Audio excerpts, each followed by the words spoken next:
Olá, para você que está acompanhando e que acompanha a programação da Rádio Defensoria, está no ar o programa A História Contada por Nós, uma iniciativa do Movimento Negro Unificado, da Coordenação Estadual de Política de Promoção da Igualdade Racial e da Secretaria de Estado de Saúde, SESAL, através do Núcleo de Ações Programáticas da Saúde da População Negra, em parceria com a Defensoria Pública Estadual. Na apresentação, eu, Antônia Pedrosa.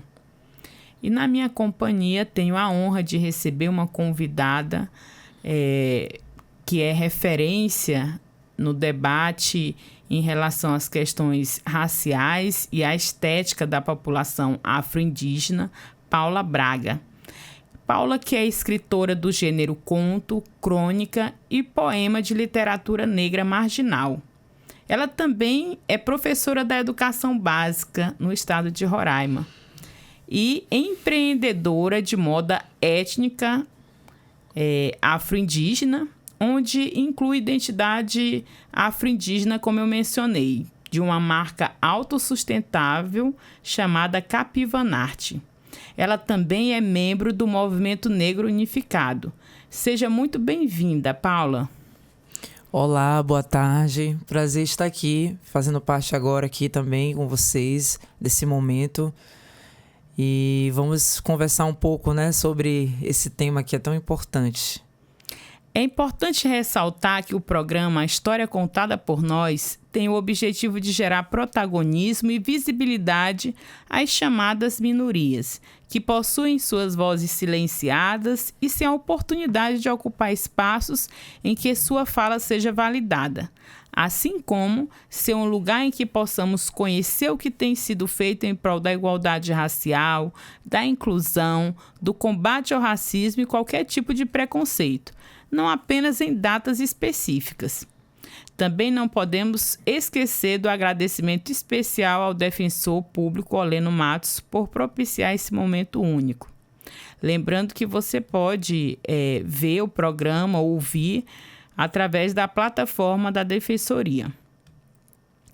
Então, mais uma vez, Paula, seja muito bem-vinda, Nós estamos quase finalizando o mês de novembro, um mês muito significativo para as populações negras desse país, onde nós tivemos pela primeira vez o 20 de novembro como feriado nacional, o que é uma demanda do movimento negro e é um marco muito importante para o nosso país, que nós sabemos é um país com uma trajetória singular, eu diria, mas também é um país com uma diversidade cultural enorme, onde a população negra traz uma enorme contribuição, principalmente em relação às questões culturais, econômica, enfim, e toda essa diversidade que nós temos no nosso país, ainda nós sabemos que os dados revelam que há um racismo estrutural, há uma inferiorização em relação à estética da população negra. Então, por isso que eu acho que é tão importante você estar aqui. E nós temos o Nego Bispo, que ele fala assim: para falar de nós perdendo, os outros já falam. Então, nós vamos falar de nós ganhando, vamos falar de nós exaltando o que nós temos de melhor, que é a nossa ancestralidade, a nossa beleza, a nossa estética, enfim, todos esses atributos que foi negado ao longo da história, colonial, e a gente precisa, então, decolonizar, principalmente a sociedade, para que ela compreenda o papel da população negra, da população indígena na construção desse país. E dado tudo isso, Paula, hoje nós vamos falar sobre o teu trabalho, que é belíssimo, nas artes, enfatizando a cultura afro-indígena. E eu queria que tu falasse um pouco para a gente sobre esse processo, Primeiro como escritora, e quais suas referências? Certo. Então, mais uma vez um prazer estar aqui, ouvir essa introdução, já fica mais inspirador, Então, eu vou começar por essa parte daqui, da minha chegada em Roraima. Fazer um breve apanhado, só para poder entrar no que você falou, de como eu comecei a minha trajetória como empreendedora e escritora, né? Eu me descobri realmente preta quando eu cheguei em Roraima, porque até então, nascida em Salvador, Bahia, que é a cidade, vamos dizer, talvez mais negra fora da África. Eu sabia quem eu era, mas eu acho que eu não tinha eu tinha só uma noção, eu não tinha uma exata compreensão do que é ser negro aqui no Brasil. E aí, depois que eu venho para Roraima, eu consigo perceber mais as coisas que me afligem, as coisas que me fazem, de alguma maneira, que querem me poldar, que tentam me poldar, todas as coisas que estão ao redor, que são, de alguma maneira, aquelas que delimitam o que você deve fazer na vida, por conta de questões que envolvem os contextos étnico-raciais, sociais, que a história do mundo, né, acaba sendo assim, principalmente do mundo ocidental, né, que passou por colonização e que a gente tem esse pensamento ainda que reverbera em diversas ações, né? Então eu consegui perceber mais que eu era preta através dessas coisas que são poldadas, da resistência que é dada, mas e que me aflige também como mulher preta, das coisas que são angústias pra gente, que às vezes a gente nem sabe que a gente está reproduzindo aquilo por conta de um passado que os nossos pais receberam dos pais deles e que acabaram passando para nós, né? E aí, todas essas coisas me fizeram entender que eu era uma mulher preta, que tinha uma condição que era de subalternidade de alguma forma, mas que, para além disso, eu tinha muito mais coisas maravilhosas para mostrar e que até então eu também não sabia. Então, mesmo estando no estado de resistência e de poldação, de cisão, melhor dizendo, como na literatura é falado por alguns autores, né? A partir dessa cisão que é dada, é que as coisas se afloram também. Muitas vezes é de uma cinza que surge uma flor, que brota, né? Algo belo. Então, assim, eu consigo perceber isso e é através disso que eu vou resgatando os valores que eu tenho, que eu vou conseguindo, de alguma maneira, também reproduzir no meu pensamento, através do consciente que eu vou fazendo de leituras, né? De um estudo que eu fui mais também me debruçando nisso, dentro da literatura negra, até a literatura afro-brasileira, que algumas coisas com contraponto da literatura negra fizeram eu abrir os meus olhos para muita coisa de errado, inclusive, que tem na própria literatura afro-brasileira, que é feita muitas vezes com um olhar por um olhar colonialista, melhor dizendo. E aí eu consigo, através disso e de outras coisas também, outras leituras, né, dentro das ciências sociais, é quando eu consigo ver que esses valores eu posso estar extraindo de mim como mulher preta. E eu não preciso mais me ver e me colocar naquela condição de que eu não sou alguém tão importante, ou que eu não posso ser desejada como mulher por um homem, seja ele preto ou branco, sabe? Que eu tenho algo de importante para trazer como debate para outras mulheres como eu, ou para jovens, dos quais eu costumo fazer minhas experiências de palestra, de relatar dentro de sala de aula, porque eu também sou professora. Então, assim, é através disso que eu vou conseguindo desenhar uma outra configuração na minha vida.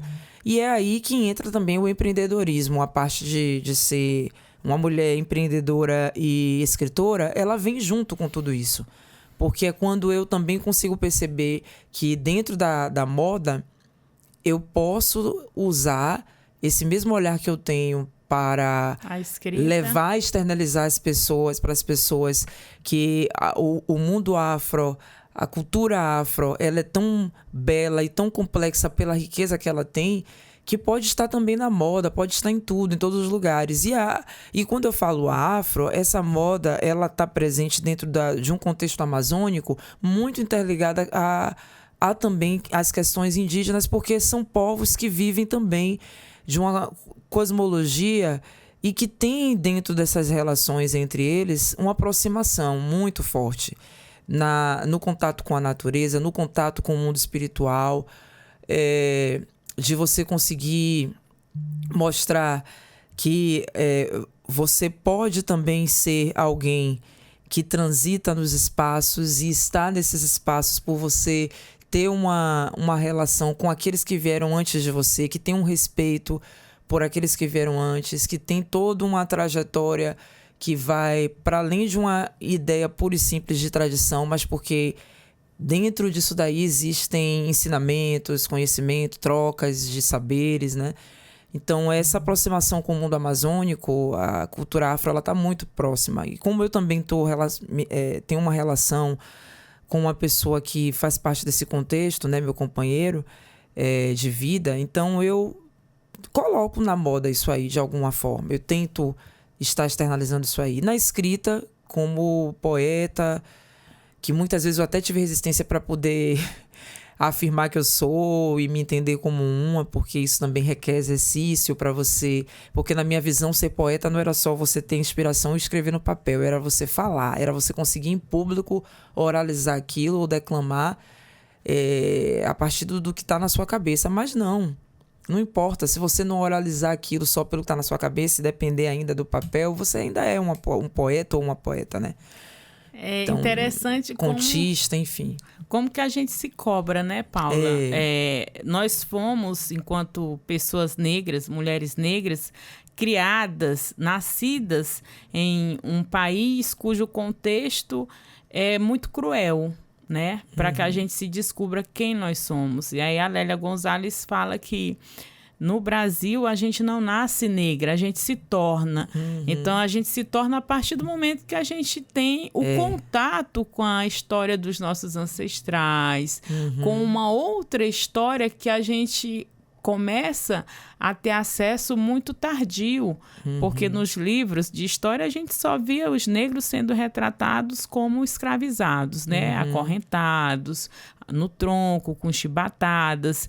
E a partir do momento que outros intelectuais começam, então, a narrar, a escrever, a falar, que não aceita que aquela seja a verdadeira história, né, das populações negras. E aí a gente vai tendo, então, o contato com o que é a beleza de ser uma pessoa negra. E aí tu traz um outro tema que é muito sensível, né? Como que as mulheres negras, elas... tem algumas autoras que falam sobre a solidão da mulher negra, como que elas são preteridas ou ao mesmo tempo são objetificadas, e quando a gente percebe que a gente merece ter afeto em todas as relações, né? Seja de amizade, seja o próprio cuidado na sociedade, enquanto um ser humano, enquanto uma mulher, para que a gente não fale só das nossas dores, né? Tem também escrito sobre a dororidade, mas acho que tem alguns pontos que vão convergendo, mas que a gente vai, como você falou, não se colocando naquele lugar que foi pensado pela sociedade, né, colonial para você, mas você se descobrindo em um outro patamar, né? E aí você também é uma mulher que atua, né, no audiovisual. E fala pra gente como que é, né, essa tua atuação no audiovisual, qual o contexto, quais aspectos que você traz para que a sociedade possa ver, né? Além de ler tuas poesias, vestir a moda, a mulher ainda também é do audiovisual, então, incrível. Pois é, assim, um pouco de cada coisa dessa aí, eu coloco a experiência que eu tenho como uma pessoa que está naquele lugar, como você falou, de tentar sair dessas dores e se imaginar a partir delas, colocando outros... costurando, né, outras linhas. Mas é claro que as dores aparecem quando você vai traçando essas linhas, né? É até importante, dentro da escrevivência, né, como a Evaristo fala, a gente ainda relatar para até nós mesmos nos vermos como nós estamos diante dessas dores que elas não cessam. Isso é fato. Mas elas podem ser muito bem vividas sem estar presentes e serem enaltecidas, né? Como você falou, não precisa estar aparecendo negro sempre acorrentado, tomando chibatada, porque não foi só isso. Nossa história não se resume, não se reduz a isso. Senão nós não estaríamos nem aqui hoje, né, sendo fruto dessa resistência, podendo colocar em pautas variadas, né, sobre a negritude. E, assim, o audiovisual ele acabou sendo um caminho que entrou também com relação a isso, a pensar assim... Eu sou uma pessoa que eu sou muito ligada à arte de alguma forma, eu gosto, né? Não é à toa esse contato com a moda. Mas, assim, eu posso dizer que as artes, de modo geral, das que me encantam e que eu tenho uma aproximação, é a música e o audiovisual, o cinema, né? Eu já fiz dança até por 10 anos, quando eu era adolescente. Fiz a dança contemporânea, que na época chamava de dança moderna. Eu acho que ainda existe também, né? Que já existe a contemporânea, que já vem com outras linguagens. E aí eu fui pra dança afro no finalzinho, quando eu acabei saindo, já foi minha última experiência na dança, com a dança afro, em Salvador. E aí não me imaginava ir pro audiovisual quando eu estava vivendo lá. Quando eu cheguei aqui, depois de um certo tempo, de alguns anos, o convívio com as pessoas da área de audiovisual aconteceu, né, naturalmente, mas o que me levou a fazer uma produção dentro disso aí foi o fato de gostar muito de cinema, como eu falei. Mesmo antes de morar em Roraima, eu sempre fui muito ligada a cinema. E aí, quando de repente eu me vi numa cidade que tem tanta coisa pra gente falar, que Boa Vista é uma cidade que eu não sei uma palavra para definir e resumidamente assim. Tem uma diversidade cultural, né? Ela tem algo muito diferente de qualquer outro lugar, que é essa coisa de você estar vendo em todos os lados que você vai, experiências para você falar, para você relatar aquilo de alguma forma, seja em forma de texto escrito, verbal, seja em forma oral, musical, enfim, filmada, fílmica, né? A linguagem fílmica. Porque tem muita coisa que a gente vê em Boa Vista acontecendo instantaneamente.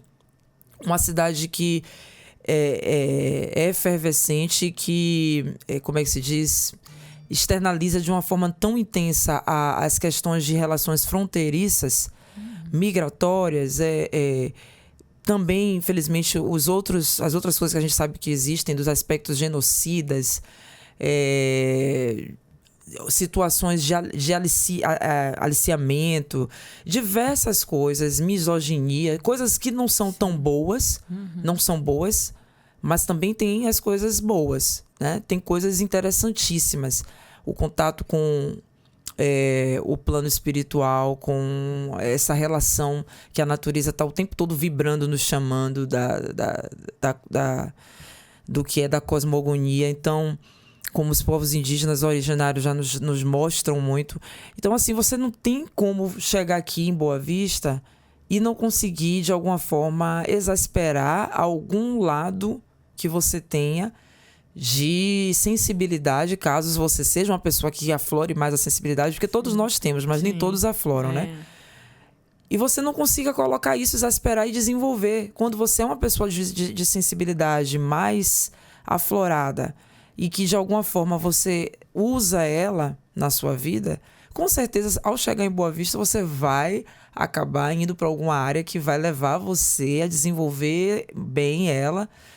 Enfim. É um campo fértil, né? É fértil. E aí o audiovisual foi assim na minha vida. Eu comecei a falar das relações migratórias aqui, também porque eu fiz o mestrado dentro de um campo que essencialmente trabalha com isso no curso de Ciências Sociais da UFRR, o PPG-SOF, né, de Sociedade Fronteira. E aí isso me levou a fazer uma produção fílmica falando disso, porque também foi num contexto pandêmico que a gente estava. Sim.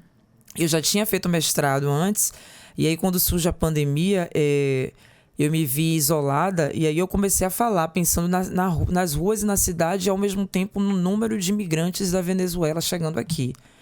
Que eu nunca tinha visto a Roraima tão cerceada de pessoas né, da Venezuela, assim, já com outra cara, já é outra identidade. Não tem como dizer Boa Vista hoje mais sem essa identidade e a presença venezuelana. Então, assim, eu comecei a escrever uma poesia, vi uma instituição também que estava chamando para fazer uma premiação dentro do audiovisual para falar sobre as ruas no contexto pandêmico, e aí isso estimulou mais ainda eu fazer essa poesia, chamada Além Fronteira. E é aí que depois eu acabo desenvolvendo com a produção de dois amigos, que também são da área de artes, um filme que é uma videoarte, na verdade, onde a gente passa por ruas de Boa Vista, onde a gente vê mais esse contexto acontecendo, de pessoas com máscara, andando, parecendo que estão sem norte, sem um rumo, chegando e indo embora ao mesmo tempo, que é um lugar também de rota, né? Aqui também. Sim. Pessoas que não param muito tempo aqui, mas só passam, né? Verdade. E aí eu fiz esse filme. Também tem outras duas produções. Uma que é só com mulheres que falam dos seus saberes ancestrais. 10 mulheres, 5 indígenas e 5 afro. Mulheres que não são só afro-brasileiras, mas também da Guiana, e duas da Guiana, né? Da Venezuela não tem. As outras são daqui do Brasil, algumas indígenas, inclusive da comunidade da Raposa. Então eu falo dessa relação tão presente aqui também, dessas mulheres produzindo há mais de 20 anos um trabalho incrível que foi ensinado por avós, mães, tias, enfim, que foi pelo Sesc que eu gravei, que é Vozes Amazônidas, Tepu e Vozes de Mulheres Amazônidas. E tem um terceiro que está em produção, mais 2, na verdade, né? Da primeira mulher a fundar a casa de Umbanda aqui, na cidade de Boa Vista, Dona Maria de Oxóssi. E o próximo que já está também aí quase para sair no forno, que vai ser depois desse. Esse já está, na verdade, já foram feitas as produções de filme, só está sendo editado, da Dona Maria de Oxóssi. O que ainda vai começar as produções, vou falar também num videoarte sobre um conto que eu escrevi chamado Abate, que fala um pouco de um jovem negro que é, mais uma vez, né, um caso que a gente vê de estatística, que é falecido, é morto, assassinado, por uma, né, entre aspas, confusão, por um engano, né, entre aspas, né. São, assim, é muito bom, Paula, te ouvir e saber, né, das suas inspirações, trazendo todo esse contexto, como que foi importante para você viver, né, estar vivendo em Roraima, como isso se transforma, né, mediante a tua sensibilidade em arte para que outras pessoas também tenham acesso. Então, para a gente ir finalizando aqui, eu vou puxar também um pouco aqui, né, para o nosso lado, enquanto professora de educação básica, e eu queria saber de você, como que você acha que tem sido essa contribuição afro-indígena e como tem se desenvolvido na escola? Porque nós tivemos o Enem esse mês e a redação, ela traz o que é um desafio, o que tem sido um desafio para a educação básica, para o currículo escolar, trabalhar sobre as questões afro-indígenas no currículo de maneira perene, né? Não apenas em novembro. E eu queria que você falasse para a gente do teu olhar, de como isso tem acontecido na escola ou não. Porque eu, enquanto professora da educação básica, que estou também pesquisando a temática, a gente observa que após 21 anos da Lei 10.000 e a Lei 11.000, que é de 2008, né, um pouco mais recente, mas também 2008 para cá, não sou da matemática, mas tem mais de 10 anos, né? A gente observa que ainda há muitas dificuldades para essa implementação. Então, a gente observa casos de racismo no Brasil o tempo inteiro, né? Seja nas redes sociais, seja de maneira presencial. E nós lamentamos. E também acreditamos que a educação, ela é, sim, um instrumento importante para que a gente modifique essa realidade, né? Com certeza, ela é o mais importante, podemos dizer, né? Porque às vezes a gente tem que educar não só os filhos, mas até os pais, justamente para um pensamento como esse que a gente está discutindo aqui agora, de entender que nós somos sujeitos históricos, que fazemos parte de uma, hoje pode-se dizer, uma nação, né, brasileira, e que precisamos entender mesmo, compreender que somos também singulares, que temos as nossas vivências e experiências e que elas precisam ser respeitadas, mas para elas serem respeitadas, elas também têm que ser conhecidas, precisam ser lidas, né? Você só vai valorizar aquilo que você conhece, muitas vezes, né? E o respeito vem em meio a isso. Infelizmente, a escola ainda está caminhando muito em passos lentos, ela ainda está chegando sempre depois, né? Ainda está atrasada, né? Isso, quando eu falo de atraso, eu não estou me referindo só ao tema que a gente está discutindo aqui em pauta, né? De reconhecimento da étnico, racial, indígena, né? Mas até para outras coisas, outras questões. Quando a gente vai falar de problemas sociais, quando envolve a questão de um consciente político do que nós somos sobre qualquer coisa, porque tudo está interligado a isso, né? Outro dia eu estava conversando com uma pessoa próxima, eu fiquei pensando, gente, como é que eu posso falar com um aluno sobre questão racial sem esse aluno ter consciência de classe? Uma vez eu estava vendo recente numa rede social que eu gosto de acompanhar, a Revista Afirmativa, que é uma revista produzida por pessoas negras também, politizadas em Salvador. Essa revista, além dela, tem uma outra também que eu gosto muito, depois eu vou lembrar, acho que é Lista Negra. Eles sempre vêm com falas assim muito fortes, né? E aí eu vi uma pessoa falando sobre isso, um sociólogo, dizendo, olha, hoje não tem como você mais conseguir dirimir e entender que as coisas funcionam isoladamente, separadas das outras. Olha o que o Enem, como você citou, está fazendo. Tá passos à frente ao que está sendo trabalhado em sala de aula. O Enem, você nunca responde uma questão sem ter relações da gente compreender num olhar que é de forma diluidora, né, sobre uma área. Você discute química, mas entendendo que a química funciona dentro de uma geografia, de um contexto histórico, para poder você falar sobre aquele conteúdo específico da química. Então, o Enem faz isso hoje nas questões. Então, como é que na sala de aula a gente vai falar de determinadas coisas sem também fazer relação com outras? Não acompanhar esse processo. Então, assim, o aluno ele tem que ter consciência de classe. Ele tem que entender que se o negro periférico hoje está numa condição social considerada mais abaixo, numa camada, né, do patamar de uma pirâmide na sociedade, comparado a um outro que tem a pele menos retinta ou que não estaria dentro de um contexto de se afirmar preto, tem que entender por que isso acontece. Por que existem pessoas que, além de estarem nessa camada da sociedade, muitas vezes elas são vistas a partir de um olhar que primeiramente é baseado em um estereótipo. É sempre um olhar primeiro superficial, uma leitura primeiro física, para depois ser feito outros olhares e outras leituras. Isso está dentro de uma questão de consciência de classe? Está, porque se nós hoje somos seres também de sujeitos históricos sociais, nós temos também a questão étnica-racial interligada a isso. Não tem como você falar de uma coisa separada da outra. Então, assim, hoje eu tenho uma grande dificuldade de falar dentro da sala de aula.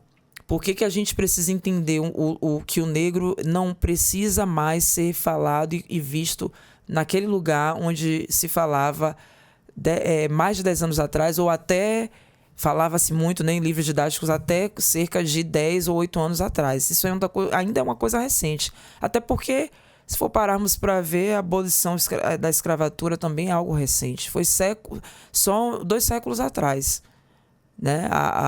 A nossa condição como país colônia terminou, não é coisa de muito tempo. Então, nós ainda temos esses resquícios no nosso pensamento. E aí a gente entra nessas questões que não é só étnica, racial, entra também no fator social. Então, aí tem um grande problema nisso, porque o aluno ele está dentro de um contexto inserido onde poucos profissionais é que realmente passaram por um preparo quando fizeram seus cursos nas suas escolas para chegar lá na sala com essa consciência também e passar isso para os alunos.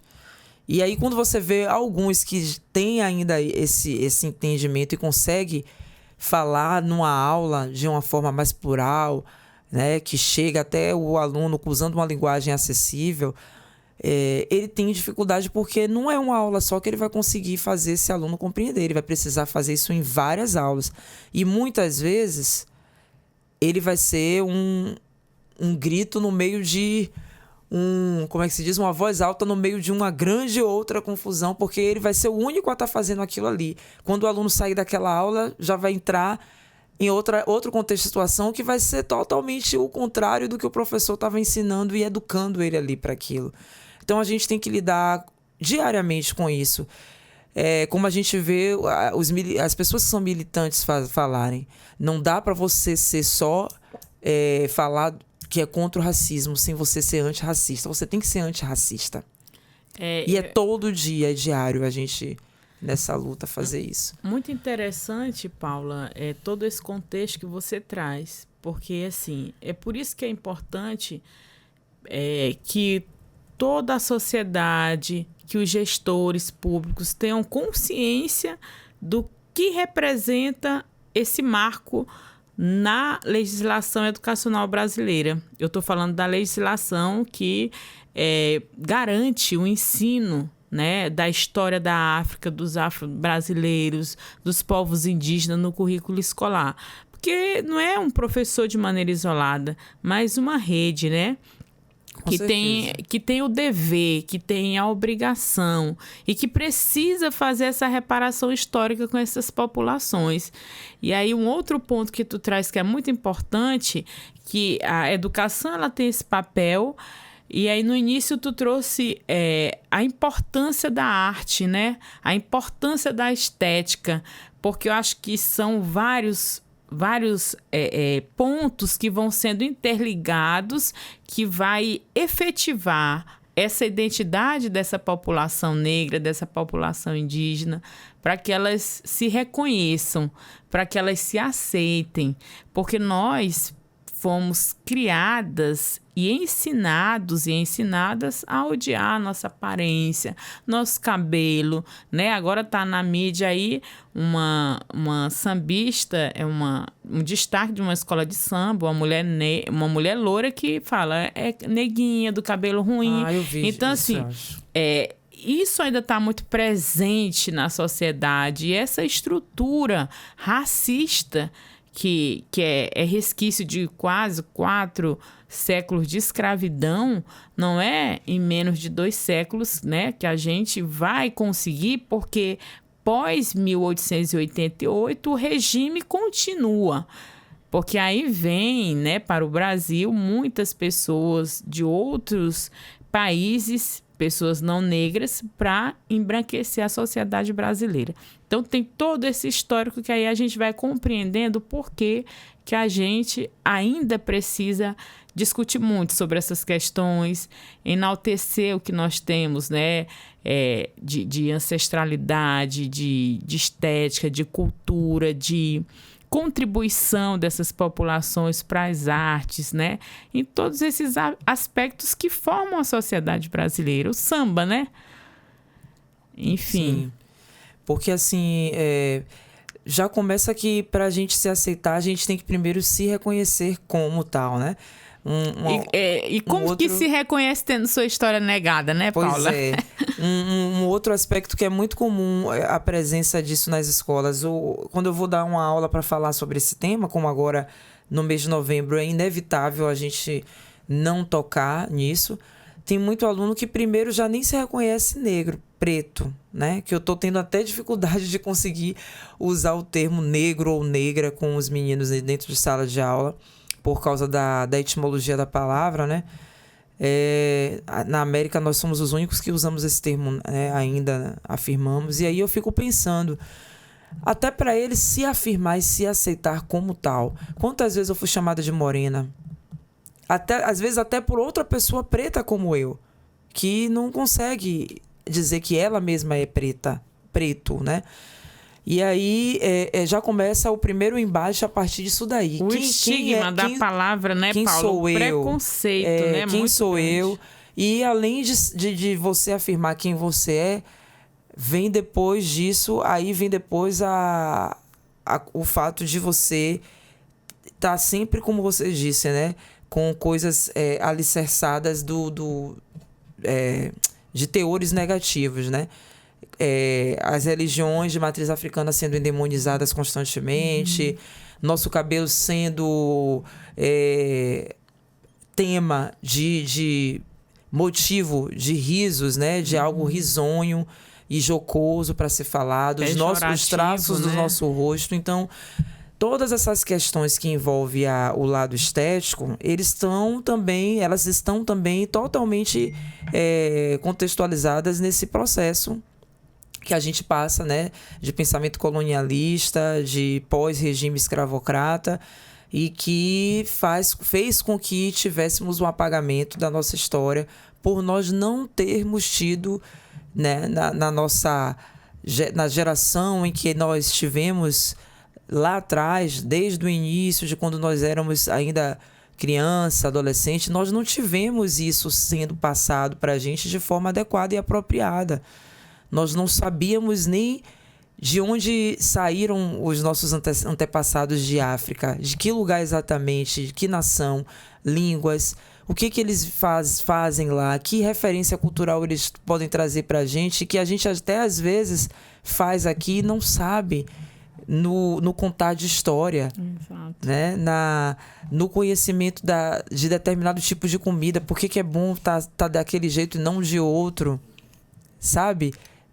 Da astronomia, quantos pessoas africanas têm um conhecimento tão grande da astronomia, da geografia, da geofísica, como os próprios indígenas, porque vivem em lugares mais próximos de floresta, e nós acabamos de alguma maneira aprendendo isso sem nem ter noção direito que foi através desses povos que nós tivemos essa herança. Então, assim, a gente tem um apagamento que é violento mais do que a chicotada, a chibatada na pele da gente. Eu falei isso outro dia para alguns alunos na sala de aula. Você ser negado da sua origem, a partir da língua que você fala, porque você não sabe nem qual é a língua que você está falando. Você está falando do colonizador. Você ser negado na religião, naquilo que você crê, que você tem como consciência que aquilo para você lhe traz um conforto, porque através daquele afeto, a religião é afeto também, sim, é religar, né? É você estar ligado de alguma forma através do afeto. Aí você ter isso sendo negado, é como se estivesse matando a pessoa em si, na sua essência, deixando de existir a Antônia Pedrosa ou a Ana Paula, que tem na essência dela como pessoa e como... Não estou falando nem questão de gênero, mas essencialmente como pessoa. Toda a subjetividade, isso, né? Você tirar a subjetividade de um ser, é você matar ele de alguma forma, né? Nossa, Paula, que riqueza, né? Essa nossa tarde, esse bate-papo. Eu quero te agradecer demais por ter aceito o convite, estar aqui contribuindo conosco. E eu que agradeço. Essa participação nesse espaço que é tão importante, né? Seja sempre muito bem-vinda. Eu que agradeço e eu agradeço porque, primeiramente, a gente precisa se apoiar abrindo esses espaços para a gente poder colocar nossa fala e ela ecoar, né? Ressoar adiante, porque só assim a gente vai transformar e mudar. E também agradeço porque quando eu falo sobre essas coisas, eu me sinto mais um pouco em casa, eu me sinto feliz e, de alguma forma, isso faz um bem para mim, porque eu vou também aprendendo a me conhecer mais e cada vez mais a gostar de mim mesma, como eu sou. Então, isso é importantíssimo. Então, um agradecimento especial também para quem vai ouvir, né, esse programa e dizer que está na plataforma digital da Defensoria. Seja muito bem-vindo a você que vai ouvir, esse programa aqui de hoje muito especial, muita gratidão. Lembrando que o programa A História Contada por Nós tem como objetivo falar sobre todos os assuntos que nos atravessam enquanto pessoas negras, mostrando os dados, identificando as causas, pois só assim podemos avançar rumo à igualdade e à equidade racial, por uma sociedade sem nenhum tipo de preconceito. Essa é uma iniciativa do Movimento Negro Unificado, da Coordenação de Política de Promoção da Igualdade Racial e da Secretaria de Estado da Saúde, CESAL, através do Núcleo de Ações Programáticas da Saúde da População Negra, em parceria com a Defensoria Pública Estadual de Roraima. Muito obrigada e até a próxima. Afroabraços. Afroabraços, axé e um salve e agradecimento a todas as ancestrais mulheres, deusas, orixás. E é isso.